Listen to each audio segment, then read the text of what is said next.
This is Tawana Freeman with the Black Life Coaches Network, and welcome to another episode of BLC TV. Women, we are coming straight at you, women over 30 particularly, but I want to introduce you all to a fabulous woman that I believe is doing wonderful things in our community when it comes to issues of relationship and finding love after the age of 30.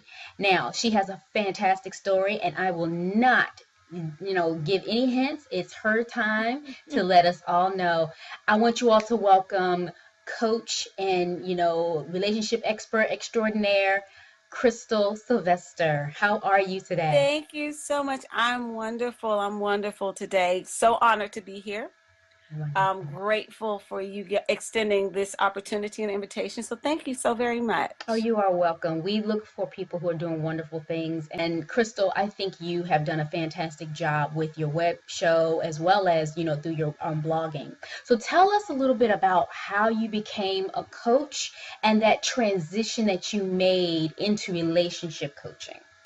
Well, I've always had a love for relationships. I mean, from a very early age, 18, 19, just very interested in reading about relationships and all the different dynamics. Just always fascinated. I mean, to this day, I'm very fascinated with how I show up in the world really affects what comes back to me. And so, at the core of my relationship with me, like bounces out, like it goes out into the world and creates something.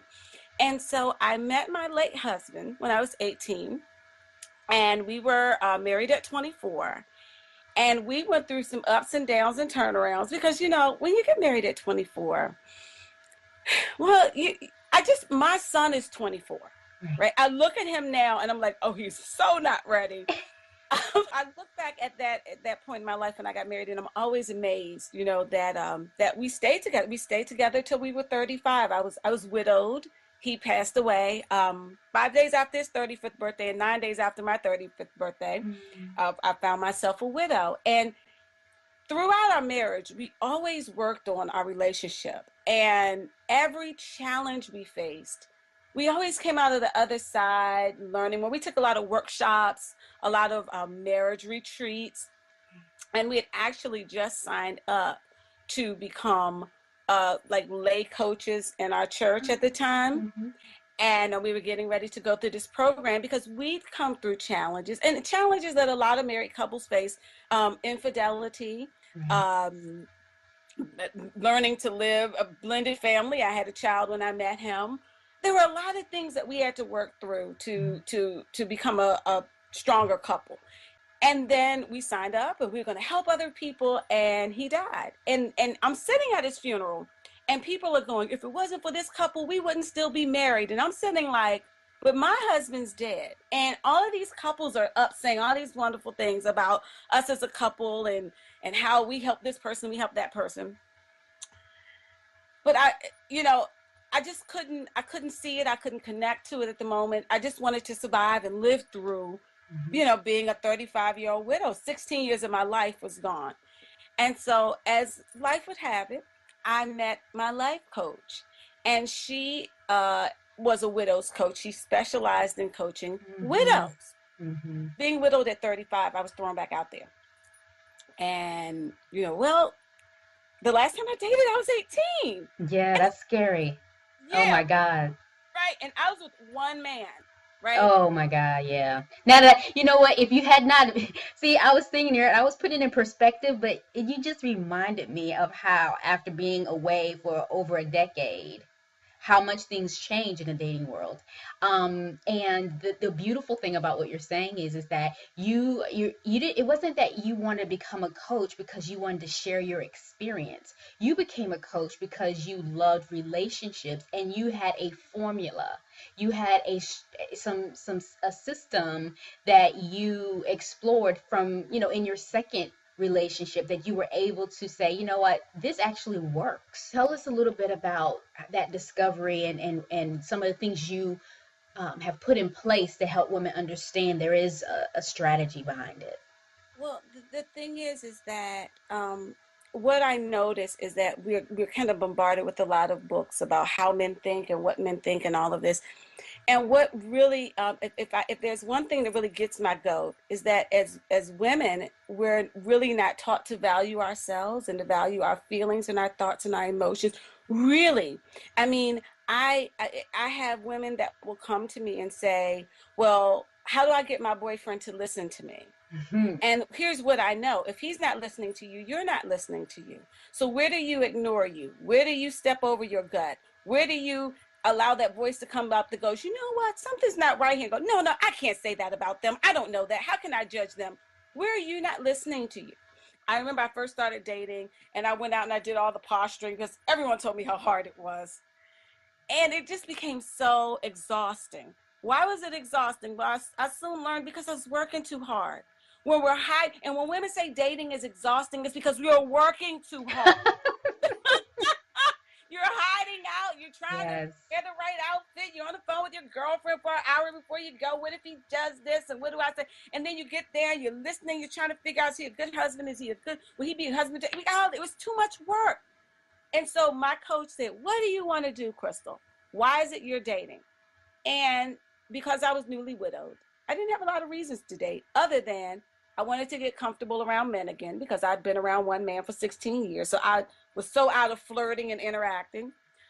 Secondly, as a widow, I saw a lot of young widows falling into bad relationships because they were used to being with a husband who was invested and that man died. And then the next guy who was halfway decent, they made the mistake of thinking he was invested too. Mm. And because they're still in wife mindset. So I wanted to get out of wife mindset and really just practice getting out there. Oh, Crystal, stop right there. You said something that's so important. You dug up another bone that I never thought about the fact that you have to get out of wife mindset. Yeah.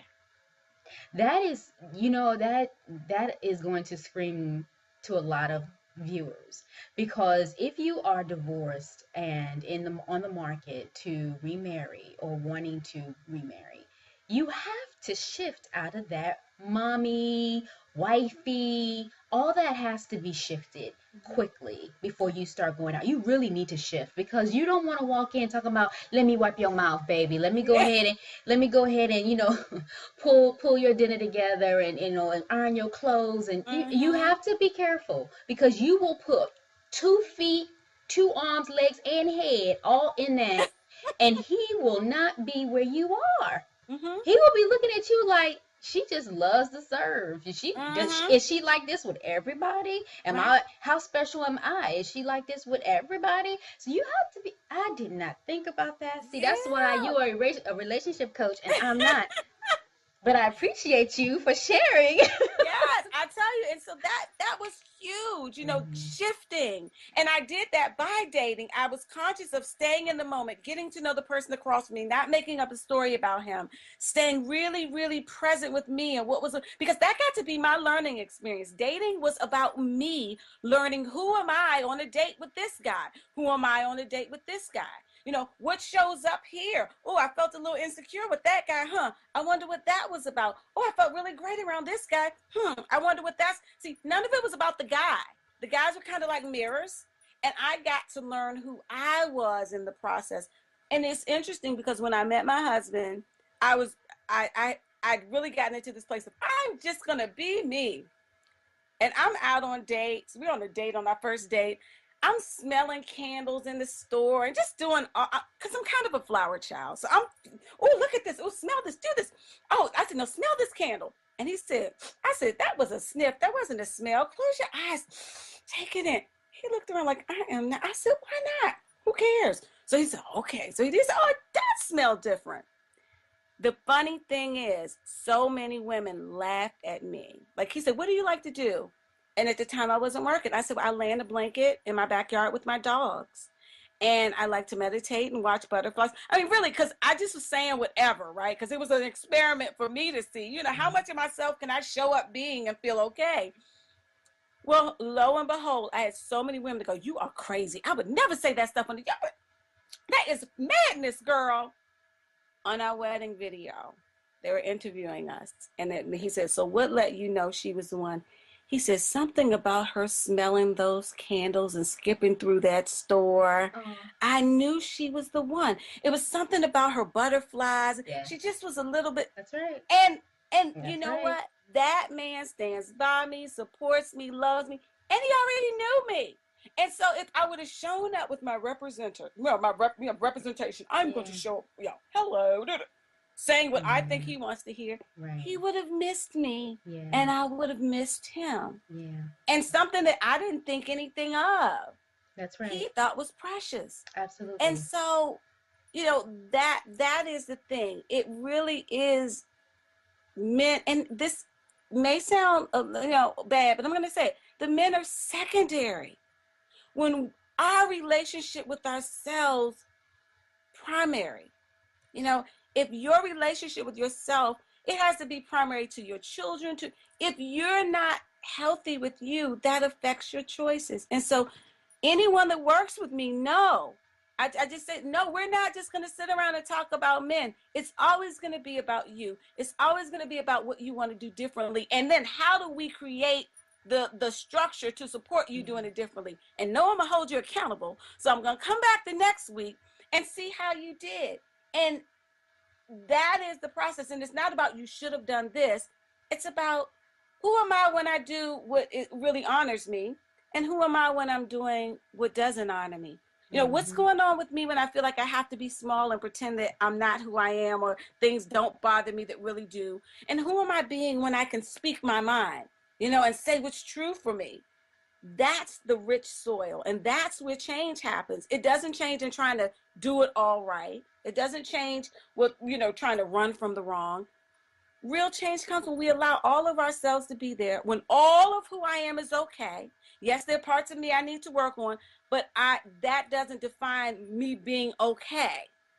And now, how do I move forward, So let's transition and talk about some of the common things that you see in the 21st century with the women who are over 30, who are looking for love, who are blaming it on the fact that the system has all our good men in incarceration.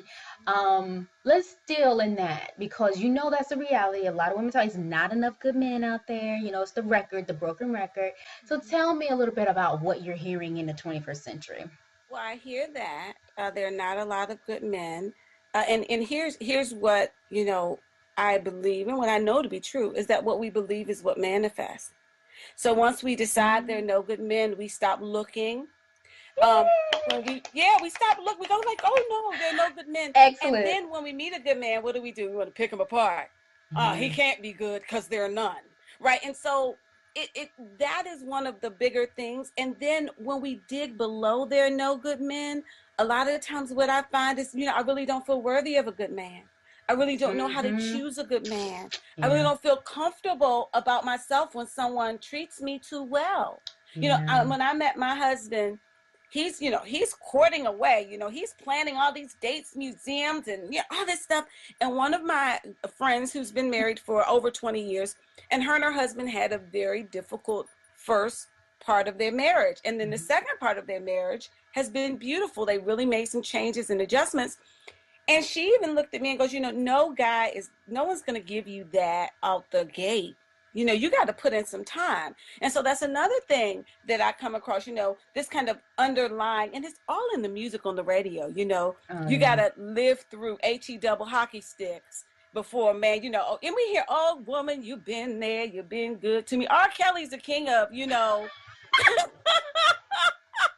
I done dogged you out. Now I'm gonna finally turn around and treat you right. Tyrese likes those Woo. songs, and so you hear a lot of these songs, and it's not them. It's a reflection. Right. It's just a reflection back of what we think of ourselves, and so that's a big thing. That if someone's too good to us.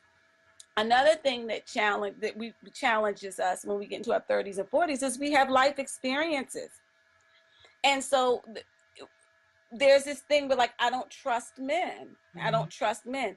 And here's what I know about when I don't trust men. It's not that I don't trust men. That's just where I put the ball. The reality is I don't trust myself to make a good choice when it comes to men. That's right. So what I do is, instead of learning where my blind spots are and where I'm making bad choices, what I see a lot of times happening is then we build these walls, and we decide if a man really wants to be with me, he's got to jump all of these walls and find me. Now, here's the problem with that. A good guy that knows what he has to offer is not interested in jumping your walls. That's He just right. is. He's not interested in climbing. I love Tyler Perry as much as the next person. I do. I love his music, movies. They're very inspirational. But, sometimes the message is that, you just find a good man and he's going to keep coming. No, he's not. A good man is going to go, I'm a good man. You got a bunch of dysfunction, and I'm going to find somebody the same way a good, strong woman. If Yes. I am, if, and I've heard women say, well, yeah, I'm a strong woman and I stand by him. Well, not judging it, because we do what we do. But here's the question. If you're so grounded and strong, what's got you with somebody that can't be a good partner to you? Ooh. Right? So, Ooh. so then we got to ask ourselves those questions. If I'm all of what I want to sell to myself, what's got me repeatedly choosing people and allowing people into my inner circle that are not capable of being good partners to me? Mm. Clearly, there's something Crystal, that's wrong I with me. want you to stay right there in that lane, because I know as well as you that in the today, because people are in relationships, and there's so many people not in relationships, that the people that are in relationships, they are putting up with, and they are sacrificing so much of their good health to keep a man in a day where men are a commodity. So let's look at it that way, because that if I have a man in my life and I don't want to be alone, and I will take the garbage that he's dishing, it's better to be with him than to be alone. And And I know and I would stop you there. And as a coach, like if we were coaching and if someone said that to me, I'd go, so what's the cost of that? exactly, Right? So exactly. really slow down. What's the cost of me staying? That's A. But B, what's the cost of me believing this? Because even if I leave him, if I believe that I have to do this, what are the chances that I'm going to go out and recreate this same story with a different I cast? know, I know. So that's like a question of like a hard question to look at myself, because part of it is reality, but the biggest part is the story we make up about what it Mm, means, right? So mm-hmm. I have a difficult time meeting great guys. Okay, that's real life. Doesn't mean they're not out there. What if he looks different than I imagine? What if he's a different nationality or from a different ethnic group than I imagine? What if he is taller or shorter than I imagine? Because whenever I hear a woman say that there are no good men out here, 99.9% of the time when I ask the question, so you have not ever met a really great guy? Well, no, but wait, so you've never met anyone that was nice or honest? Well, yeah, but he was boring. Or, Yes, I like a little more of a challenge. yes, And so yes. then, the story is there are no good guys, but that's not the truth.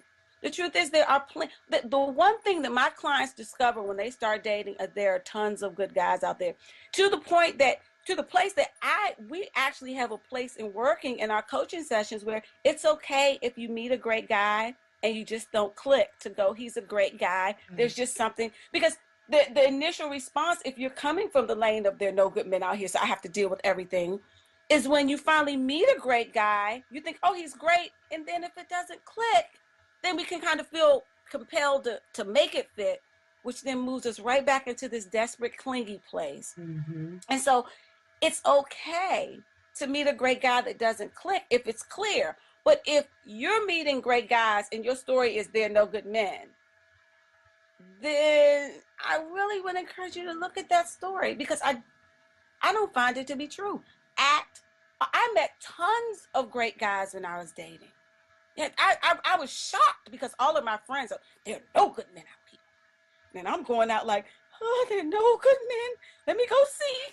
I'm going to see for myself. And I got out and I was like, wow, there are tons of guys that I can have interesting conversations with, that I can enjoy, periods of time with. We can go to dinner. We can go to have a cup of coffee. We can walk around the park. There are guys that I can enjoy my time with. And I think sometimes as women, we get the ooh with men. Oh, Like they absolutely. got voodoo magic. Oh, I can't Hmm. go out with him. Oh, what if Hmm. he? Well, if you It know is what? the what if. That's exactly it, Crystal. It's the what if. What if I get too far into this and it doesn't go anywhere long term? Why Mm-hmm. are you going into a date trying to think for impermanent conditions? Mm-hmm. Why are you even moving beyond the moment? Mm-hmm. Why can't you just enjoy the date? Why can't you Yes. just show up naturally, be yourself, be funny, be, quirky, be whatever it is that You you are. naturally are, and let the person see you that way? Mm-hmm. And whatever happens after that dinner, that date, or that lunch or coffee, whatever happens after that, then so let it be. If you don't Mm-hmm. come back and you don't circle back, so what? Move on to the next thing. But at least you were honest with yourself. And I think we And I think lie. We lie too much. And I think that it comes down to us taking care of ourselves. And I think a lot of times when we're in that what if lane, we're hiding, we're afraid of feeling rejected, we're afraid of being made a fool of, we're afraid of getting our feelings hurt. We've got all this stuff built up. And this is when, when I'm working with clients, I'm like, so when we show up on a date like this, I don't want to be hurt. I don't want to be let down. I don't want to be rejected. My last boyfriend said he was going to marry me. I was with him for 5 years and we never got married. He turned around and married somebody else 2 years later. Like we're on a date like that. Right? So I don't Hmm. want to take the chance of anyone hurting me. And so the thing is, then, what if you learn to take care of you? And what you mentioned, Tawana, was really important, staying in the moment. Because the best place to take care of ourselves is in the moment.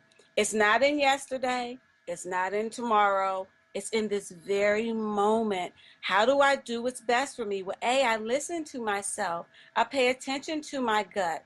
I listen to when something doesn't feel quite right for me. And I trust that even if, and here's this little caveat when we go off, we veer off. Something doesn't feel right. So we make up this big, huge story.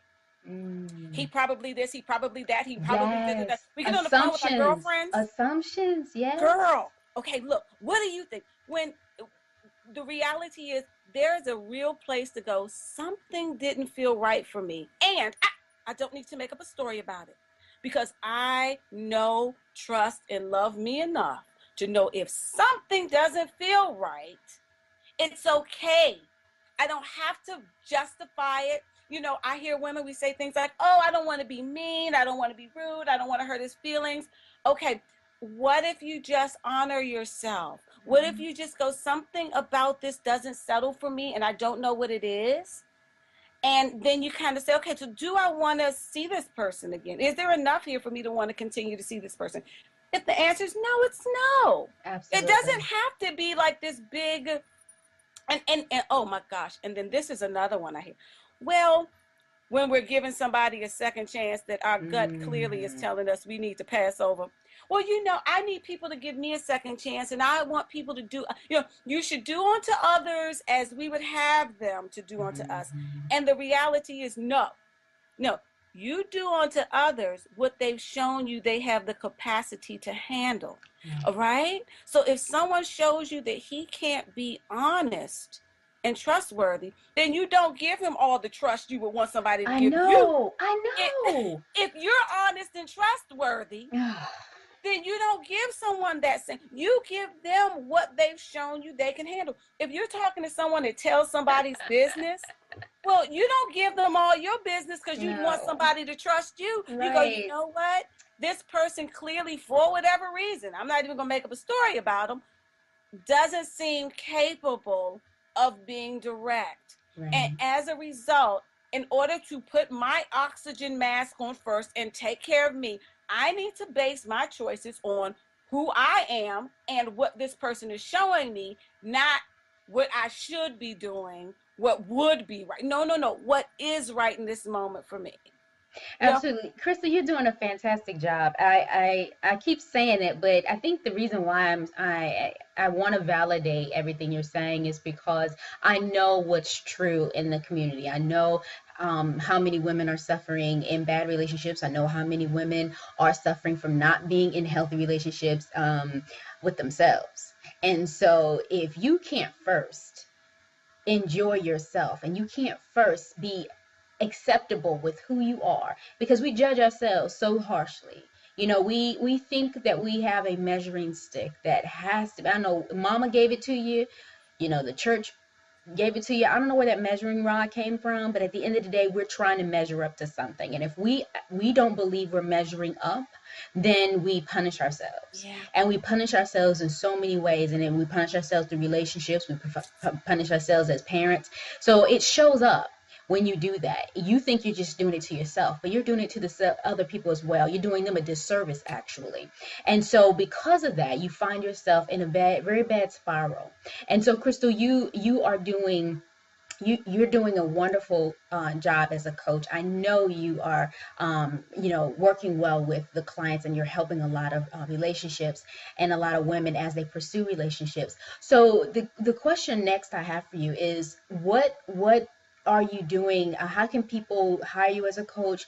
I mean, we know we can go to your website, but are there any other ways that people can connect with you?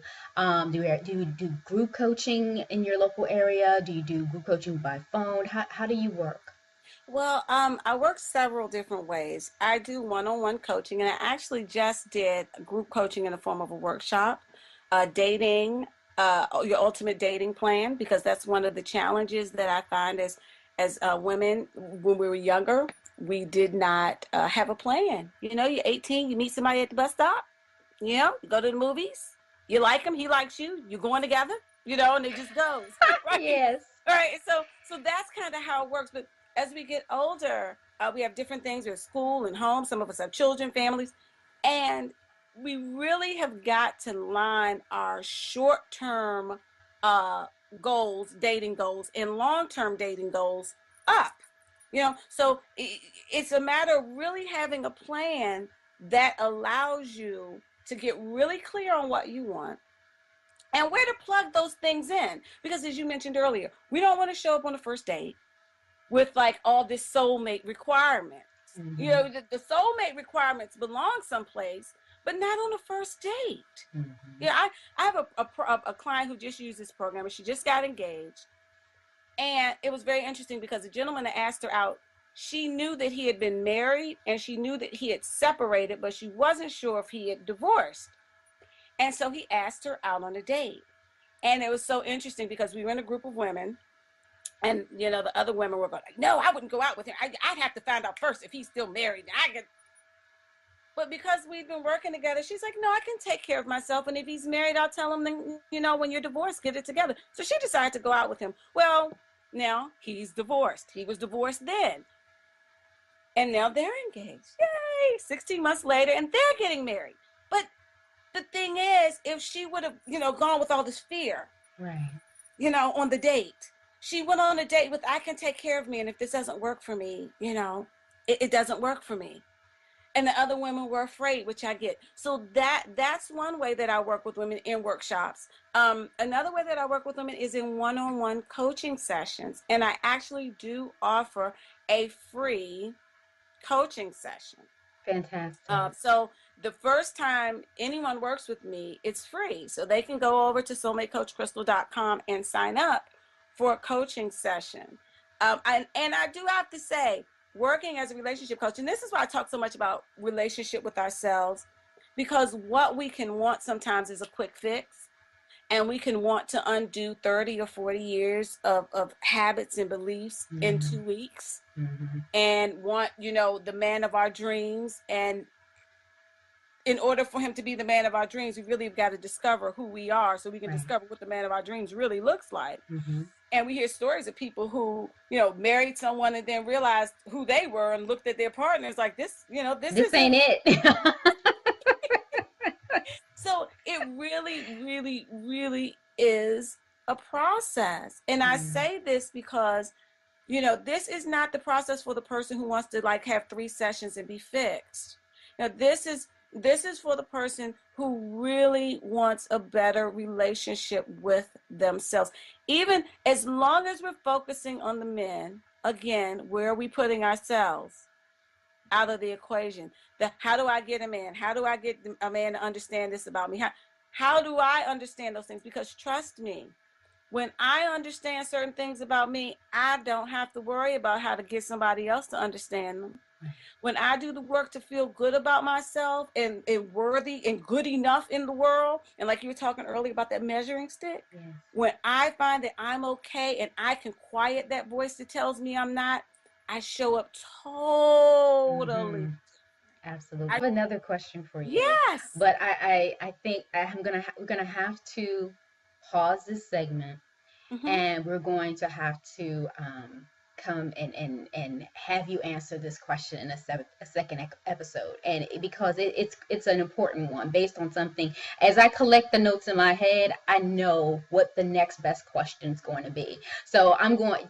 Thank you for your time. Thank I you. appreciate everything that you have said. I know you have helped some a lot, and I look forward to their feedback. So, as you are viewing this video, please post your comments below. Let us know your thoughts about what Coach Crystal is saying. Give us your own personal stories, anything that you would like to share. We would love to hear from you. The more you make comment, the more we're able to continue to bring and deliver the quality coaches that we have to you for you, so you can become your better self.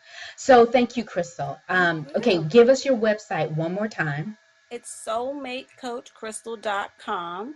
And I'm also on Facebook, Okay. Soulmate Coach Crystal on Facebook, and I update there regularly, advise, people ask questions, all kinds of things. So check out Facebook too. I'm there. Fantastic. So there you have it. If you look below the video, you will see how to reach her. Feel free to email her directly, contact her, let her know. And remember, she said she offered free consultation. Free. FREE. That means you don't have to pay. So it's a good idea to take full advantage of those opportunities. So please take advantage. Give her an email, set up and schedule your free consultation, and see how she can help you in your relationship. And this is for the women that are over 30, women who are divorced, widowed, going through any type of relationship transitions. Understand this is about you, and Coach Crystal is there to help you. So thank you for your time. Thank you. All right. Advised in coaching widows. Mhm. And so as I started working with her, first, of course, the first few months, I'm totally distraught. I just, every session is like, oh, kid. Like, Right. every session I is got it. like that sound was the beginning of all of our sessions. But as I found my healing, and then I began to talk with her about relationships and different aspects of relationships